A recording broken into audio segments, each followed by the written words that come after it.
in a dangerous situation as this marches east and northeast.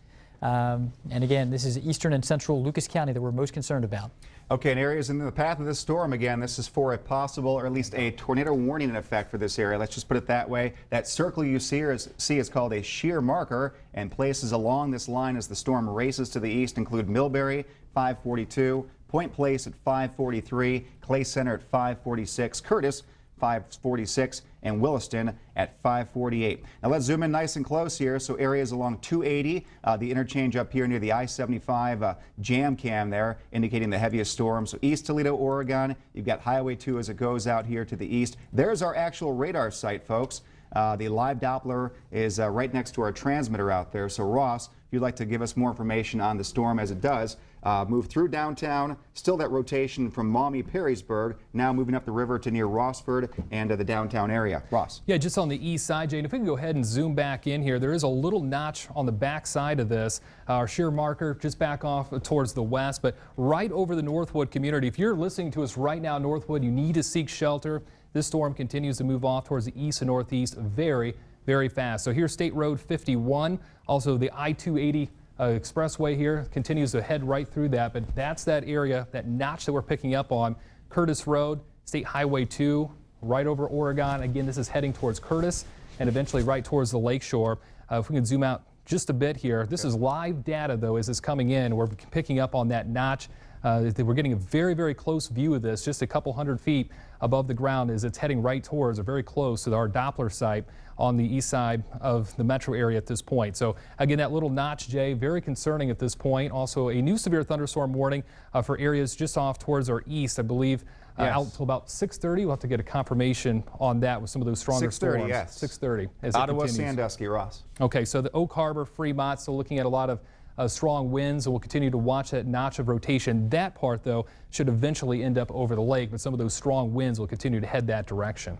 All right, you can go ahead, Jeff. Yeah, new report. Reports of a wall and roof blown down 6 miles southwest of Sylvania in Lucas County. That storm is the one that's moved across North Toledo. It's a storm that we've been tracking, but it might be wise to relocate reporter Zach Pitts because about 6 miles southwest of Sylvania, which would probably put you somewhere near Richfield Center, north of the airport. Not sure specifically where that would be. Maybe out near Secor Metro Park, somewhere in that vicinity. Lucas County will probably have more information on reports of a wall and a roof blown down from this storm, damaging straight line winds. Even if it wasn't a tornado, these things can do major damage.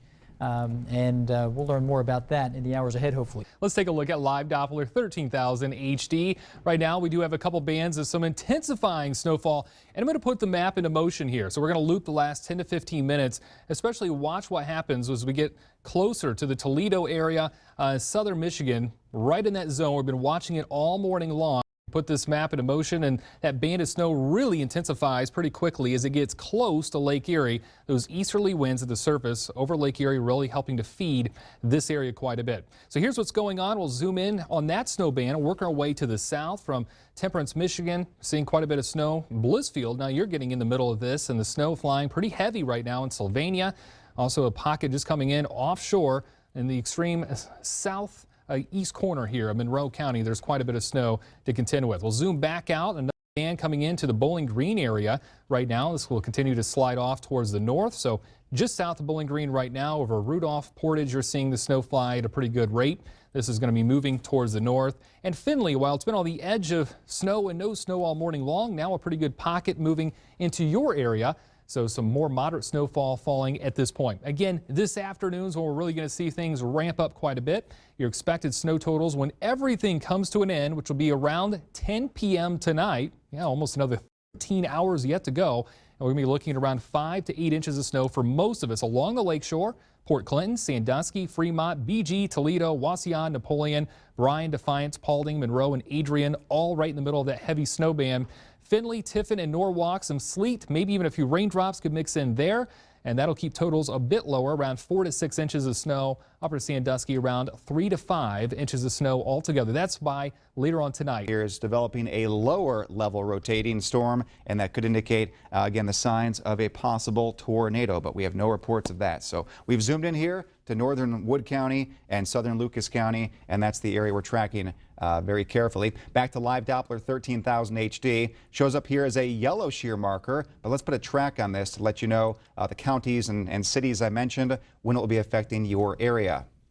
Again, over to live Doppler 13,000 if we could, and track that storm as it moves to the east at about 30-40 miles per hour. So this is the area we're watching very carefully for that low level and mid-level rotation. Take cover at this time if you live in Sugar Ridge, Scotch Ridge, Lucky, and Pemberville. The times of arrival of that rotating storm, 2:35, 2:43 in Scotch Ridge. We have 2:45 in Lucky and 2:48 in Pemberville. Now, in this area, I believe we have Lee Conklin here, 13 ABC News anchor Lee Conklin. He is on the telephone with us with a live report from the field. Tornado warnings have been issued. Okay. Hold on, Lee. If you're on the phone, we thank you. That'd be Lucas County, Wood, Ottawa, and Sandusky County. Okay. As we just talked about with that rotating storm there, the National Weather Service has issued a tornado warning, folks, for Lucas, Wood, Ottawa, Sandusky counties. That warning goes until 3:15 p.m. and that's that area we're watching there, south of Waterville, west of Dunbridge, moving to the east. So at this time, if you live in the path of this storm, take cover immediately. Get away from the windows, interior room, low levels, places that are protected from the glass on the windows. And you can see there the outline. This is live Doppler 13,000 HD, but here it is. This is the new warning for a possible tornado. It's a tornado warning until 3:15. This is the polygon as that storm is tracking to the east-northeast at about 30 to 40 miles per hour. In addition, let's take a look at our graphic system that folks can see, the red box. We talked about this just a few moments ago, that we saw Cleveland area go under a tornado warning, and that was why we were quite concerned about these rotating thunderstorms. In addition to the tornado warning, there are flash flood warnings in effect for Lucas County and Wood County also. So our live Doppler 13,000 radar continued to track this rotation from Lucas County, Wood County, Ottawa County, Sandusky County. So take this quite seriously. This is a very volatile, changeable situation. So once again, tornado warnings. You might hear some sirens going off in your community, and this is the reason why Lucas, Wood, Ottawa, Sandusky County under tornado warnings. Ross and Jay, anything new on your end over there? Ross is grabbing some new information, Bill, so let's go to live Doppler 13,000 HD and track this dangerous storm. Now have 4 shear markers. We have 2 of the red shear markers, 2 of the yellow, and that storm tracking to the east-northeast, about 30 to 40 miles per hour. So places within the path of the area of rotation here. I know it's probably storming out ahead of this, but it's on the back edge of the more intense precipitation. Areas in the path of the storm, take cover now. We have Dunbridge at 2:34. We have Stony Ridge at 2:43, Lemoyne 2:45, Genoa 2:54, Clay Center at 2:55, Elmore 2:57, Middleton and Sheldon both at 3:01. This is a tornado warning until 3:15, moving to the east-northeast at 30 to 40, and it looks like Stony Ridge again in the path of this storm. The next in line, though, is Dunbridge, and even some rotation now approaching Bowling Green. Bowling Green, by the way, you are on the edge of this warning. So if you live in Bowling Green right now, take cover. Keep your TV on if you can. Maybe crank it up and go into a different room. Take the radio with you. Just somewhere safe, because this storm is showing numerous signs here. You can see all these shear markers of rotation above you. It's already a severe thunderstorm, but just in the past couple of minutes that was upgraded to a tornado warning from a severe thunderstorm warning, and it does include the extreme south and southern, that is, part of Lucas County. So Maumee, you're in this warning. We have Perrysburg, you're in this warning, and Waterville as well. Skies downtown getting much and much darker.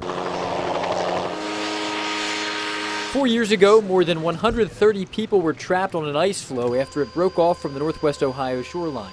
One man died from what appeared to be a heart attack.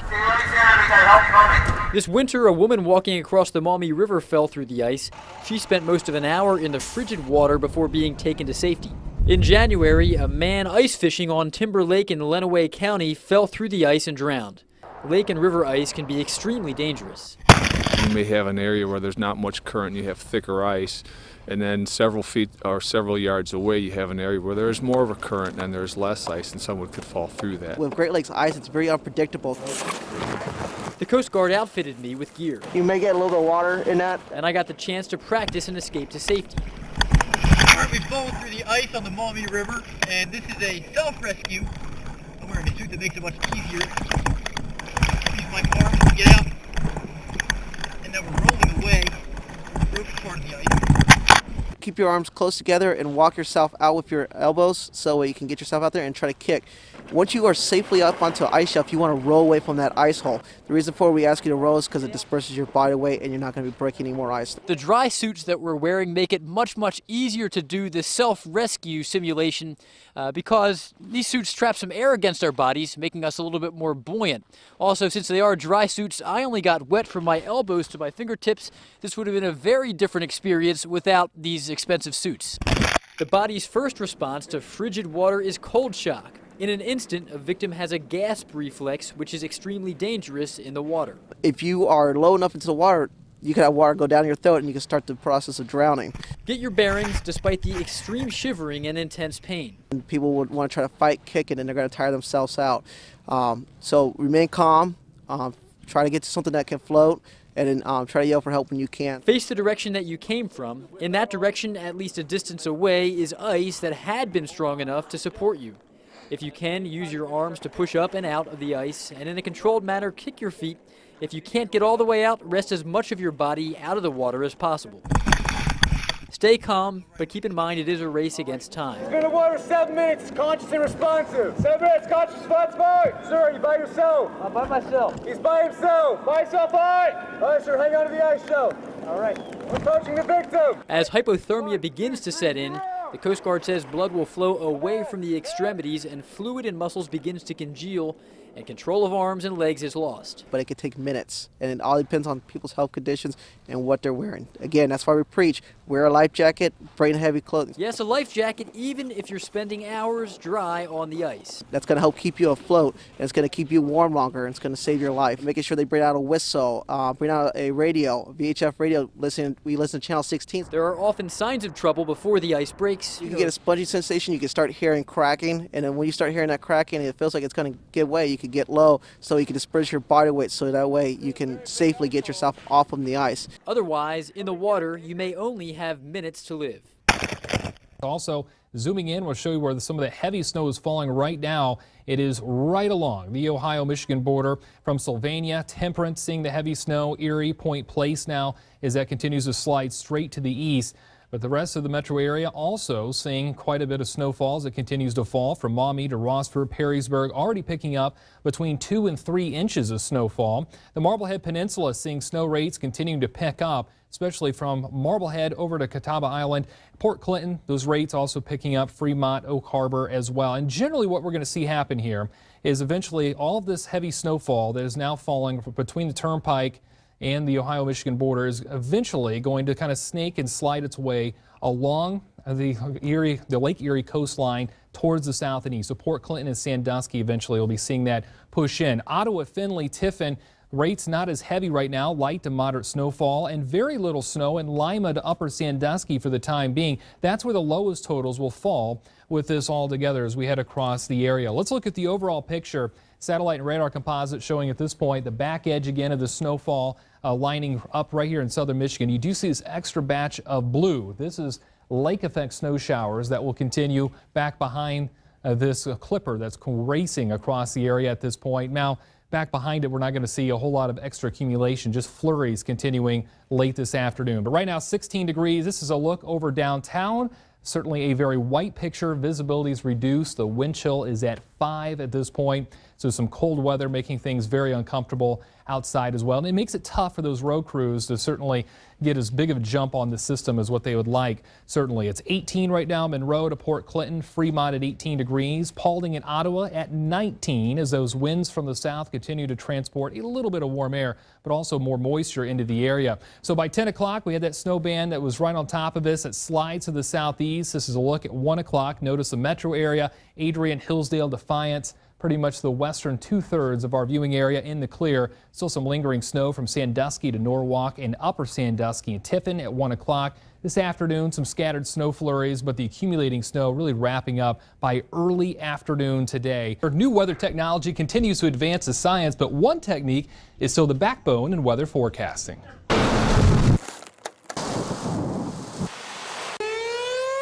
Southeast Michigan and Northwest Ohio gets it all. Forecasting the area's extreme weather starts off with a balloon. Well, weather balloon is an important part of the forecast process. We use the weather balloon data to forecast short term in the next 6 to 12 hours. Every morning and evening, the National Weather Service walks up the hill to fill a new weather balloon. Twine attaches to the radiosonde. But a small radiosonde tied to the balloon collects all the important data. This small box will measure temperature, dew point, and wind measurements from the ground all the way up to about 100,000 feet in the sky. Go.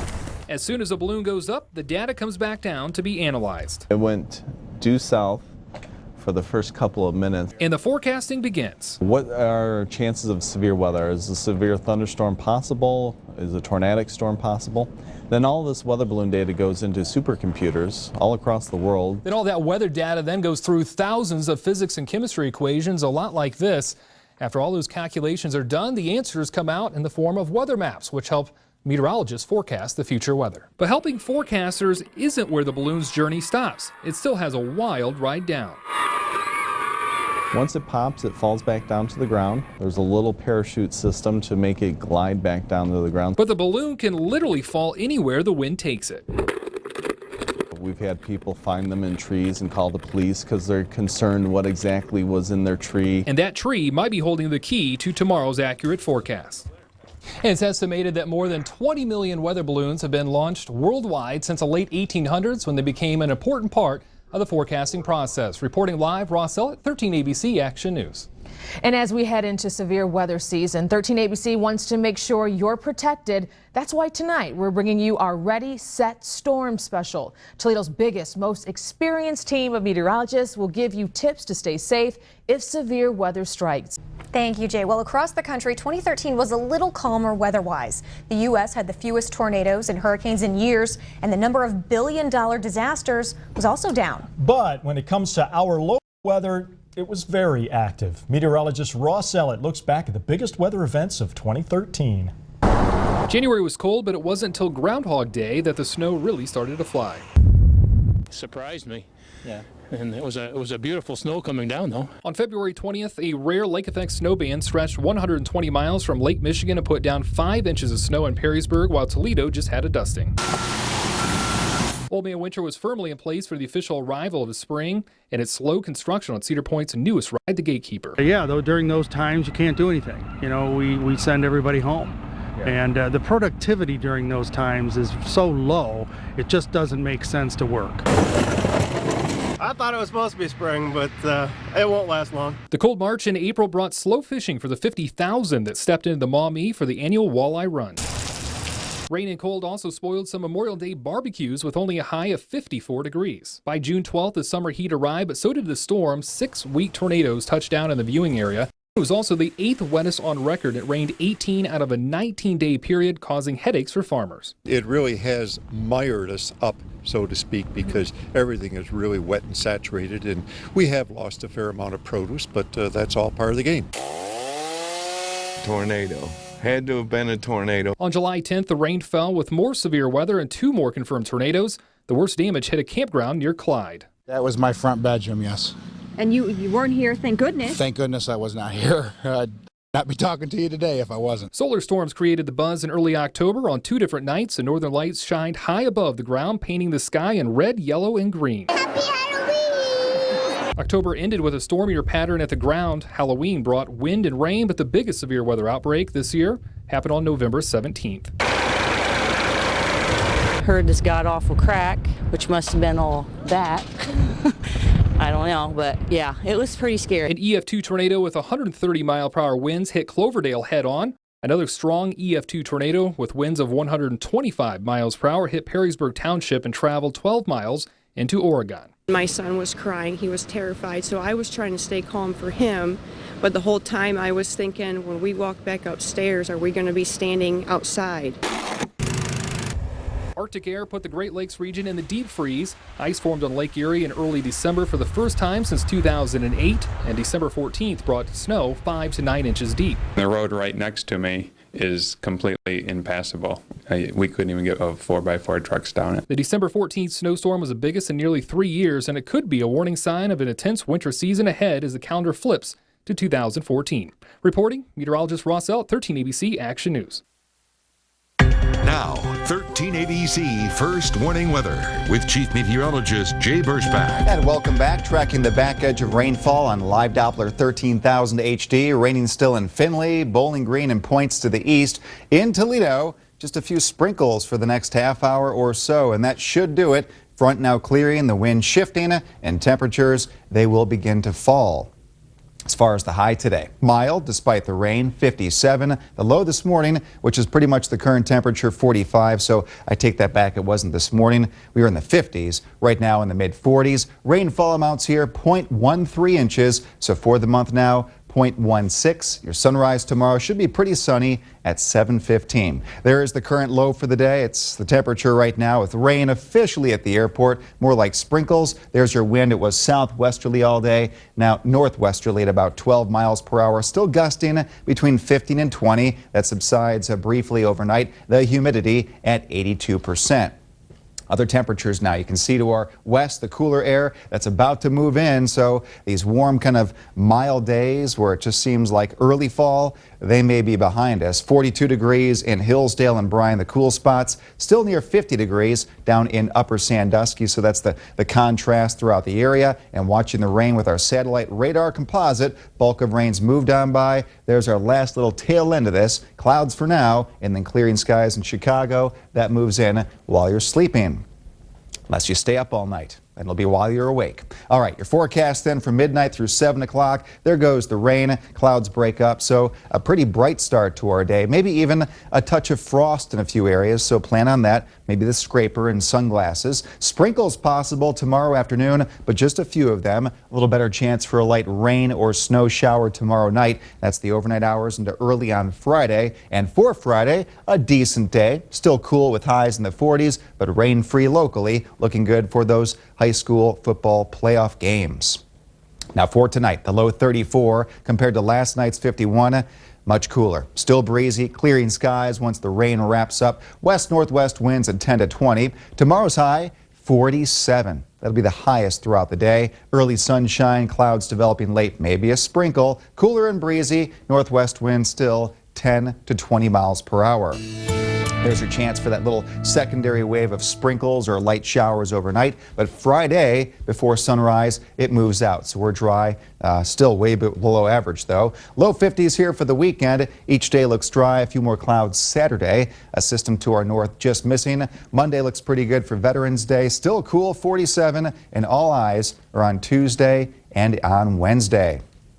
Not a big snowmaker here, folks, so don't get too excited, but still a chance for our first taste of sleet and snow mixing together as temperatures will be falling off quite drastically. Highs by Wednesday only in the 30s, low temperatures in the 20s. If there's enough moisture left over as the cold air moves in, maybe just a little bit of accumulating snow. This time of the year, so hard to make the roads slick. It's been so warm all year, all season, so don't worry about school delays just yet, but definitely a taste of December. A little too early for that. For some. But what are we going to do? For most. Yeah, okay, for some. All right, Jay, thanks.